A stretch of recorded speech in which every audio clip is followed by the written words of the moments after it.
Yes, indeed, I did say we're changing gears now, talking about development. This time around, we're focusing on the northwest region of the country. There's been a number of commissions signed into law now, development commissions, that is, signed into law. And one was signed into law late last year, in the last quarter of last year, the Northwest Development Commission.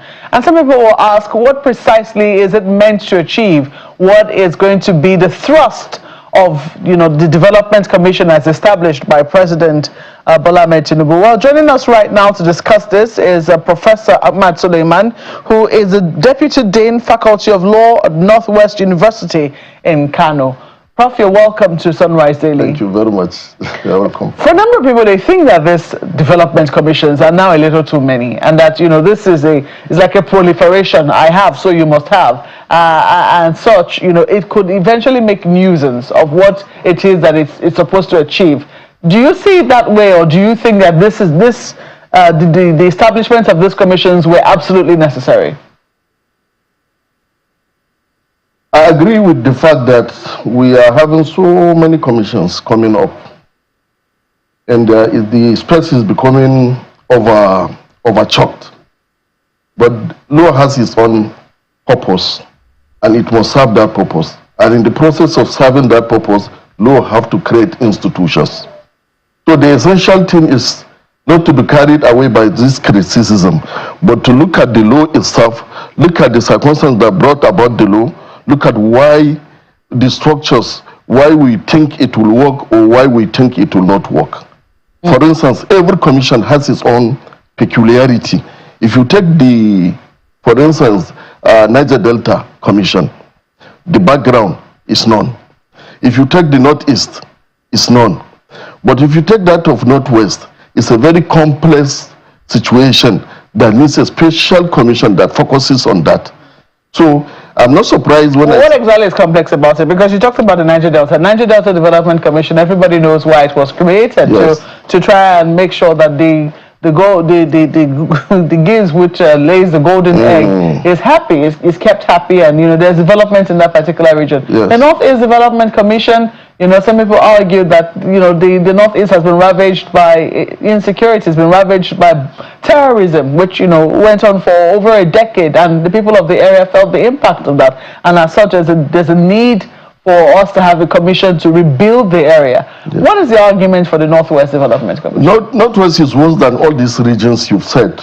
One, we have so much poverty, and that is one of the main issues that the law raised. And then you have infrastructural deficits, and then you have so much insecurity, you have so much youth underdevelopment, so much complex. Every society, when colonialism came, all these societies have their own nature. Some picked up, some took time to pick up.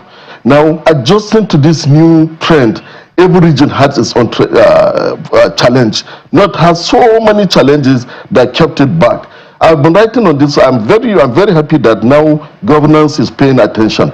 As far back as 2003, I think in the daily trust of weekly trust of 1st to September 2003, I wrote about this leadership deficit in northern Nigeria, where we are lacking people who look at the problem in Nigeria, problem in the north, and how to level up to those challenges.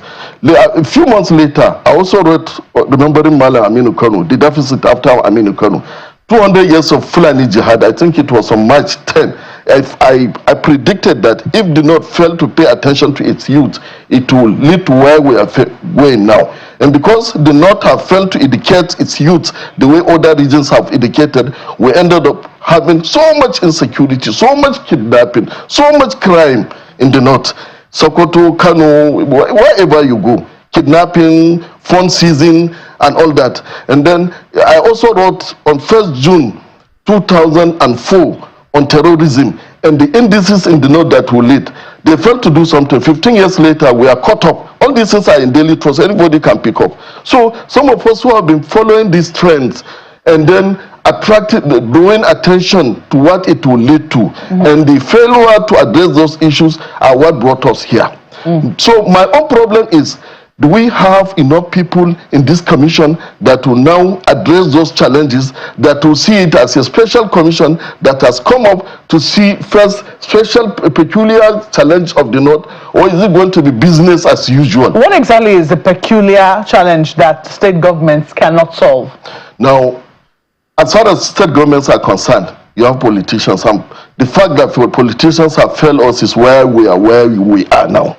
So what we're advocating is that have professionals, people who know the trend, who can focus, and that is why the law that created the commission mandated it to harness resources, to harness policies from state governments, from local governments, from individuals and communities and intellectuals and international organizations in order to focus.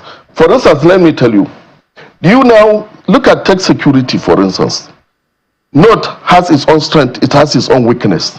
The strength of, if you do analysis of the North, our strength is we have so much land for agriculture. Our weakness is that we have so poor in space governance. In terms of youth, we have so much population compared to all other regions. In terms of weakness, these youths are not trained, skills acquisition. So if you have a commission who is so focused, you can now harness the resources of the North right from local government level, right from state level, up to federal level. In fact, you can even try to level up with United Nations and other programs, global programs, in order to focus development to these needed sectors so that they will solve problems. Let me give you one instance. Take all these things happening in Kaduna, kidnapping, all those areas. What is there to stop a commission like this to train our jobless youth, put them in the farm, give them hectares of land, so that these areas, these places that provide a free avenue for kidnappers will now have agricultural activities going on, and therefore you are now solving, instead of pushing your resource to solving and fighting kidnapping and crime. And now you also look at the North, apart from all these resources, the North, from its background, when Kalapatan came to northern Nigeria, the North have been so far in governance under Islamic law. Islamic law also has its own resources, zakat, wakaf, and all that. You can get as good resources from community based on this local and cultural background, as good as what you can get from local government, and focus it on solving the problem of the North, because the world is going so far. I was just coming from Lagos this morning, and I noticed from my papa when I was going, I left around 5. By 5, everybody was active. Lagos was already active.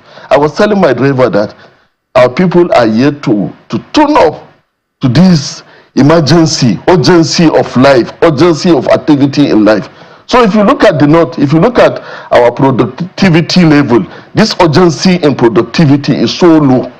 And then we can't go on, because the lower it becomes, the more you have to face the consequences of an idle hand.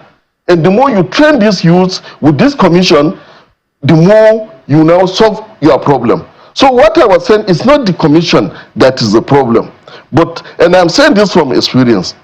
For instance, I think from my students, I was always trying to find a solution, and students from Kano State, Dogua, called for a conference on Almajiri conference, and I presented a paper, and then I gave this advice: let us harness local government resources, state government resources, and individual resources, create a commission. Instead of what people were calling before to just completely ban Almajiri, I say no, because you are now creating a more problem. Do you know that we lobby for this law, we lobby for this legislation, but by the time this legislation came, by the time this commission set up, it became a long story. Other people took up. We didn't even know what is happening there now.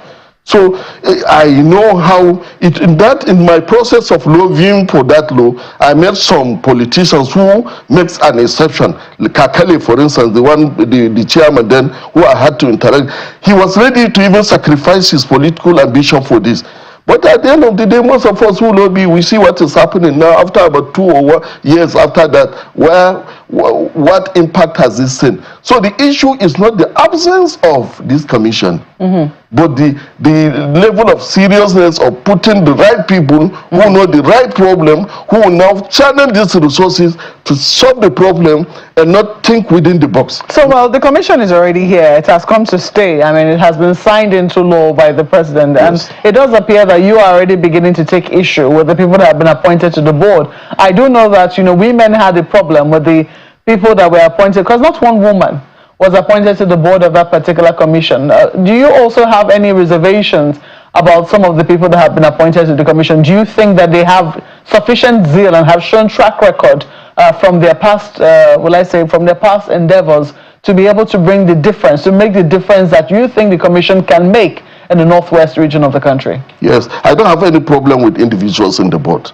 My own problem is that politicians should try as much as possible to leave these such special commissions for special people. They should do as much away from it as possible. And my experience from the Almajiri Commission and all that, when you, at the end of the day, you see now politicians taking over, from my experience, it creates a lot of problem. And Northern Nigeria has its own problem even before this commission in management, like what happened in Northern Bank of the North, like what happened in NNDC, Northern Nigerian Development company. So Northern Nigeria already, we have our own problem in management. So let us now find a way of using the right people that will think out of the box, harness resources, focus these resources to address this problem, these immediate problems of the North. Otherwise, the North will be a problem to us and it will be a problem to others. So what major thing, what is the thrust? What major area would you like this commission to take a look at and make sure that they're able to deal decisively with? This commission must find a way of using agriculture to solve unemployment. This commission must find a way of using this to provide skills, practical skills to millions of jobless Northern Nigeria. This commission must find a way of having an impact on all strata of governance we have, from local governments, state governments, and federal government, so that they come up with a program. I don't believe in just mere criticism of budget. Every budget has its own pros and cons. Let them look at the policies of federal government, state government, look at how they can harness on those policies, try to draw those resources and focus, ensure that these resources get to the needed area of impact. These things that politicians have been using to create problems should be exempted from impact by this commission. If you have serious people who are ready to fight against that, because the North, as far as the North is concerned, the North is at the brim now. Anything can happen. I've said it, I'm even tired of saying it. You remember in this, I think it was in your Kano studio, I said about 2 years ago that if government failed to do something, there's going to be crisis. About 7 or 8 months later, the whole country was in crisis about this fuel. So some of us see indices. When I saw terrorism, about 15 years before this terrorism, it is there in Daily Trust, 1st June, Daily Trust, 2004. I forecasted that we have gaps and problems in our security policy. This is what we should do. We should run away from petty policing into proactive. They failed to do. When we are facing Boko Haram in this studio, I think it was with you or with one of your producers, I argued that relying on military alone or police alone will not solve a problem. Let them add it with vigilante. When they did it, they solved a problem. So just like if we have forecasted more than 5 years and it has come to pass, I think they should pay attention to some of us who have been spending our times mental resources thinking over the problem of the country. Let them, this should be a welcome development by all Northerners, by all Northern intellectuals. Let us find a way of coming to resist political interest in this commission. Let it not be like Bank of the North. Let it not be like NNDC. How much time are you going to give the commission to have an impact on the region? You you are pushing me into a dream, and let me dream. maybe somebody will look at and catch up with the challenge. It's a challenge to the commission. How much time do you want to give them to be able to say? In this commission, if you have a seriously committed leadership, make sure that within 2 years, no northern Nigerian youths walks away jobless on the street. If he's a primary school leaver, I will train him to be a driver, push him to an area. If he's a secondary school leaver, I will train him to a skill that is compatible to his level. If it is diploma, if it is degree, and then these resources, harness them. This money we are spending on insecurity, spend them. In your last program, you were talking about allocation of land. Believe me, all governors, it's just the idea most of them don't have. But all governors have seen the consequence of insecurity. Most of them will be ready to allocate lands for agriculture. So that what is there to stop giving a loan of 10 million to an average graduate in northern Nigeria to pay back in 5 or 10 years? You are not losing this money, but you are solving a lot of problems. Well, it was definitely wait and see. I think it's now a game of wait and see to see, just how it is that the Northwest Development Commission will be able to set its foot on the ground. And you have said that politicians should stay away and that people should try and resist the politicians from having undue influence on this commission. That's correct, right? Yes, I want to say it again. If it continues business as usual, like other commission, like in the Bank of the North, like NNDC, like what I'm seeing in Almajiri Commission now, is bound to fail. But if they fail, individuals can. For instance, now we are working on Umar Zakat Fund. Beyond the government, we want to use Hanes Zakat, and there are a lot of northern Nigerians, not in governance, who are now coming now for us to sit down. We are not waiting for government now. We want to see how we can push on development. So let all northerners be inquisitive. Let us be watchful. Let us not allow politicians to turn this commission into business as usual, like NNDC in Niger Delta or like other commissions. Well, Professor Ahmad Suleiman, we have to thank you so much for your thoughts on the program this morning. He is a Deputy Dean, Faculty of Law at the Northwest University Associate in Kano. Professor. Associate Professor. Thank you very much. Thank you so much for coming on the program. Thank you. Well, we'll take a moment at this time, and well, not really a moment. We're taking you back to the Lagos studios, but this time around to the Business Morning studios for Business Morning on Sunrise Daily with Laddie Williams.